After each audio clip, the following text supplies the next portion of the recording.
नमस्कार दोस्तों। आज की कहानी है हंटेड डॉल। कहानी शुरू होती है सन 1906 में फ्लोरिडा में। एक फैमिली रहा करती थी। उसमें उनका एक छोटा बेटा था रॉबर्ट। रॉबर्ट के घर में बहुत से नौकर काम करते थे। उनमें से एक नौकर नौकर जो है वो रॉबर्ट के घर को अपना सा समझ के काम करता था। वक्त बीता तो रॉबर्ट के माता पिता के साथ उस नौकर के रिश्ते खराब होने लगे। तो उसने फैसला किया कि वो ये घर छोड़ देगा। लेकिन जाने से पहले एक गुड़िया वो उस छोटे बच्चे रॉबर्ट को गिफ्ट में देकर चला गया। रॉबर्ट भी गुड़िया को पाकर बहुत खुश।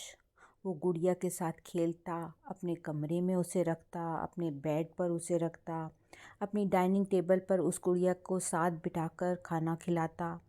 बाजार जाता तो गुड़िया को साथ लेके जाता। गुड़िया को नए नए कपड़े दिलाने लगा। मतलब गुड़िया उसकी दोस्त बन गई। उसने गुड़िया के लिए अलमारी बनवाई और गुड़िया का सारा सामान सलीके से उसमें रखा जाता। गुड़िया रॉबर्ट के जीवन का एक हिस्सा बन गई।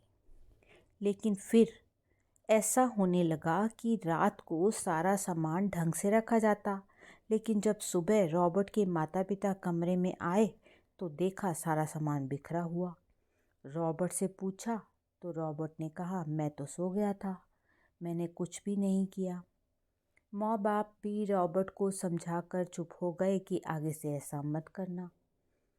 थोड़े दिन बाद एक दिन रात को रॉबर्ट अपने बेड पर गुड़िया को लेकर सोया था। तभी रात में उसकी नींद खुली तो उसने देखा कि वही गुड़िया सामने चेयर पर बैठी है और पलकें झपका रही है। ये देखकर वो डर गया और चीखा। तो माँ बाप उसके पास आए तो देखा रॉबर्ट सहमा हुआ है। उन्होंने पूछा क्या हुआ।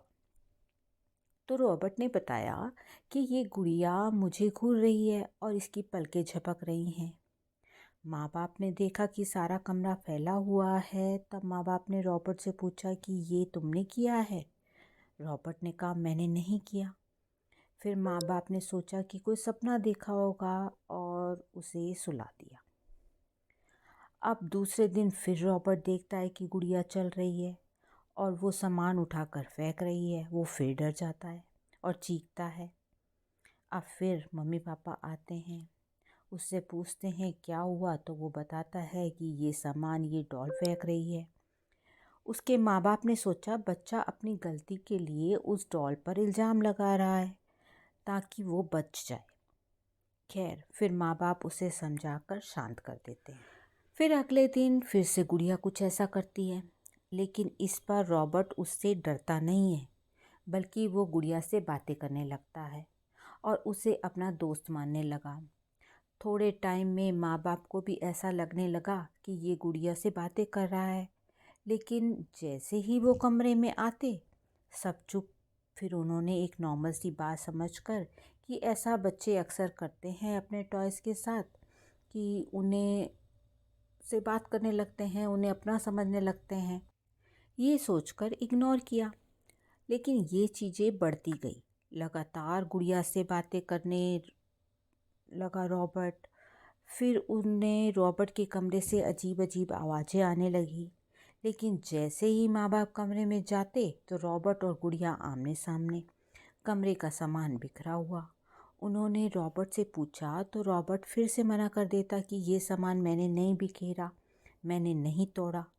अब माँ बाप को कुछ खटका कि कुछ तो गड़बड़ है, लेकिन फिर दोनों अपने अपने काम में मस्त हो गए।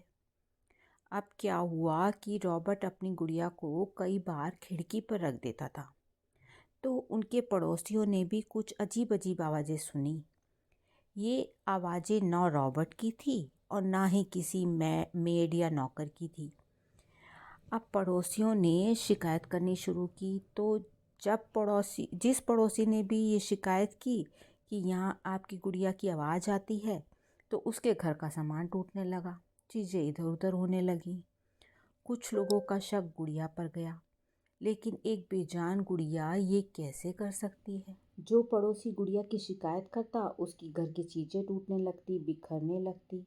अब शिकायतें बढ़ने लगी। रॉबर्ट के माता पिता का ध्यान भी बढ़ने लगा कि रॉबर्ट बढ़ रहा है और साथ में रॉबर्ट की गुड़िया से दोस्ती भी बढ़ रही है और उनके बातों की अजीब अजीब आवाज़ें आ रही हैं। रॉबर्ट गुड़िया को एक खिलौना तो मानता ही नहीं था। अब इन सब बातों को देखते हुए रॉबर्ट के माता पिता वो घर छोड़ देते हैं, एक नए घर में शिफ्ट हो जाते हैं। वहाँ का सामान, अपना जो सामान था वो और उस गुड़िया को भी एक बॉक्स में बंद करके अपने साथ ले जाते हैं। वहाँ रॉबर्ट को बाहर की एक्टिविटी और स्कूल और नए माहौल में धीरे धीरे वो गुड़िया को भूल जाता है और अब सब नॉर्मल हो जाता है। रॉबर्ट अपने पेंटिंग के शौक में लग जाता है, धीरे धीरे बड़ा होने लगता है और फिर वो फ्लोरिडा से न्यूयॉर्क पहुंच जाता है पढ़ाई के लिए। फिर पढ़ाई के बाद वो पेरिस चला जाता है। वहाँ उसे एक लड़की से प्यार हो जाता है और दोनों शादी कर लेते हैं। रॉबर्ट एक अच्छा पेंटर बन चुका था। अब दोनों वापस अमेरिका आ जाते हैं। यहाँ एक अलग घर में दोनों रहने लगते हैं। नए घर में रॉबर्ट को याद आया कि उसका बहुत सा सामान उसके पेरेंट के घर में भी रखा है। वहाँ से वो अपने पुराने सामान को ले आता है। अब उस सामान में वो गुड़िया वाला बॉक्स भी था। जैसे ही वो उस गुड़िया को देखता है तो खुश हो जाता है और अपनी पत्नी को उसके बारे में बताता है कि ये डॉल मेरी दोस्त है जिसे मेरे सर्वेंट ने मुझे दिया था, ये मुझसे बातें करती है। अब उसकी पत्नी भी हंसती है कि कोई गुड़िया कैसे बोल सकती है। खैर नए घर में वो फिर से एक कमरा गुड़िया के लिए रखता है और साथ में उसके बाकी पुराना सामान भी होता है। धीरे धीरे रॉबर्ट फिर गुड़िया के पास जाता है और गुड़िया से बातें करता है, सेम वैसे ही जैसे वो बचपन में किया करता था। थोड़े दिन तो उसकी वाइफ को लगा कि चलो गुड़िया से थोड़ा लगाव ज़्यादा होगा इसीलिए ये सब हो रहा है। लेकिन ये सिलसिला गुड़िया और रॉबर्ट का बढ़ने लगा। तो रॉबर्ट को वो टोकती तो रॉबर्ट नहीं मानता और अब वो गुड़िया के कमरे में जाकर कुंडी लगाकर उससे बातें करने लगा। रॉबर्ट की वाइफ ने उससे पूछा परंतु वो उसे टाल देता था। अब वहाँ भी वो सब होने लगा जो उसके बचपन में होता था। घर का सामान बिखरने लगा, टूटने लगा। पड़ोसियों को आवाज़ आई तो उन्होंने शिकायतें की तो उनके घर का सामान भी टूटने लगा फिर से। अब उसकी वाइफ ने रॉबर्ट से पूछा कि ये सामान क्यों बिखेरते हो? तो रॉबर्ट ने कहा मैंने कुछ नहीं किया। फिर उसे याद आया कि ऐसा सब पहले भी होता था और ये डॉल ऐसा करती थी, लेकिन रॉबर्ट की वाइफ ने इसे मजाक समझकर इग्नोर कर दिया। लेकिन वही पहले वाली घटनाएं दोबारा होने लगी। गुड़िया का विंडो पर बैठना, बातें करना, अजीब अजीब आवाज़ें, फिर से पड़ोसियों की शिकायतें और उनके घर का सामान टूटना।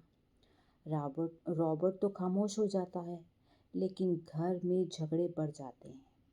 उसकी वाइफ कहती है या तो मैं रहूँगी या ये गुड़िया।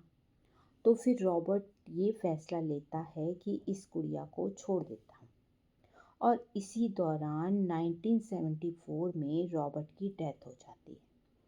अब उसकी वाइफ उस घर को सेल करके सारा सामान लेकर चली जाती है। नए घर में वो उस गुड़िया को अपने पड़ोस में रहने वाली बच्ची को गिफ्ट कर देती है। बच्ची भी खुश। अब पहली बार वो गुड़िया रॉबर्ट के घर से निकलकर किसी दूसरे घर में जाती है। अब यही सब उस बच्ची के घर में भी शुरू हो जाता है। सामान का टूटना, घर में सामान बिखरना जैसे रॉबर्ट के घर में होता था। घर वाले परेशान, गुड़िया का अजीब अजीब आवाज़ें निकालना।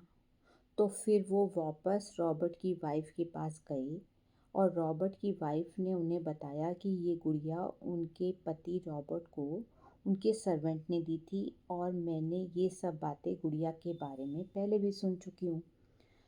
तो उस बच्ची के पिता ने डिसाइड किया कि इस गुड़िया को हम नहीं रखेंगे और इस गुड़िया को उस फैमिली ने फ्लोरिडा के ईस्ट मार्टन म्यूज़ियम में दे दिया। लेकिन इस गुड़िया की स्टोरी मीडिया में फैल चुकी थी तो म्यूज़ियम वालों ने भी अपने म्यूज़ियम को पॉपुलर करने के लिए उस गुड़िया को अपने म्यूज़ियम में रख लिया। लेकिन अब म्यूज़ियम में भी चीज़ें इधर-उधर होने लगी और टूटने लगी। फिर अचानक उन्हें याद आया कि इस गुड़िया के आने के बाद ये हुआ है और ऐसे तो सारा म्यूज़ियम का सामान खराब हो जाएगा। तो उन्होंने गुड़िया का एक पूरा पैक केबिन बनवा दिया। उसका नाम Robert doll the Robert doll रख दिया। अब म्यूज़ियम में कुछ नहीं होता, सब ठीक हो जाता है। फिर एक दिन 2009 में एक फोटोग्राफर हार्पर्ट वहाँ जाकर उस गुड़िया की फ़ोटो लेता है। घर आकर देखता है कि फ़ोटो है ही नहीं, डिलीट हो गई है और उसका सामान, घर का जो सामान है वो बिखरा हुआ है। वो फिर जाता है, फिर गुड़िया की फ़ोटो लेता है, वीडियो बनाता है, लेकिन घर आता है तो घर का पर वो सब डिलीट हो चुका होता है और घर का सामान भी बिखरा होता है। फिर वापस जाता है वो। ये बात वो म्यूज़ियम में जो लोग हैं उनको बताता है कि आप इस गुड़िया का इतिहास तो जानते हैं कि ये यहाँ कैद तो है, लेकिन इसकी मर्ज़ी के बिना आप कुछ कर नहीं सकते। यदि आपको इसकी पिक्चर लेनी है तो पहले आप इसकी परमिशन लें। अब की बार रॉबर्ट द डॉल से परमिशन लेता है कि क्या मैं आपकी फ़ोटो ले सकता हूँ, और फिर उसकी फ़ोटो लेता है। तो घर जाकर देखता है कि इस बार फ़ोटो सही सलामत है, डिलीट नहीं हुई है और अब घर का सामान भी ठीक है। इसके बाद ये स्टोरी भी मशहूर है कि यदि आपने फ़ोटो लेनी है तो पहले आपको रॉबर्ट द डॉल से परमिशन लेनी होगी। आज भी ये गुड़िया फ्लोरिडा के ईस्ट मार्टिन लो म्यूज़ियम में रखी हुई है। यदि आप भी इसे मिलना चाहते हैं तो आपको जाना होगा फ्लोरिडा। आपको ये स्टोरी पसंद आई तो हमारे चैनल को लाइक, शेयर और सब्सक्राइब ज़रूर करें।